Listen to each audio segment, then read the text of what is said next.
তো আজকে ভাবলাম যে মাটন করি। আগের দিনই খুব খেতে ইচ্ছে করছিলো, তো সুশান্তকে বলতেই ও নিয়ে আসলো। তো আজকের জন্য মাটনটা রান্না করব। পেঁয়াজটা ভাজা হয়ে গেছে, এবার মাটনটা দিয়ে দেবো।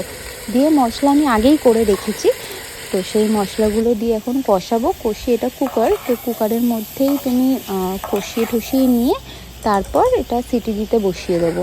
9টা সিটি হবে, মানে আমি 9টা সিটি দিই এই মাটনে। 9টা সিটি দিলে একদম পারফেক্ট মাটনটা হয়, মানে একদম তুমি নরম হয়ে যায়, কিন্তু মশলা হাড় থেকে ছেড়ে আসে না, একদম পারফেক্ট হয়। তো পাশে আমি ভাবলাম একটু ঢ্যাঁড়স ভাজা করে নিই। গরম মশলা আর ঘি দেবো, দিয়ে নামিয়ে ফেলবো। একটু নুনটা চেক করতে হবে যে নুনটা ঠিক আছে কি না। তো আজকে ওয়েদারটা বৃষ্টির ওয়েদারের মধ্যে মাটন গরম গরম খাওয়ার সময় একটু গরম করে নেবো, একদম পারফেক্ট হবে। বৃষ্টি ওয়েদারে মাটন খেতে দারুণ লাগে, তাই না? তার সাথে যদি আবার খিচুড়ি করো সেটা আলাদা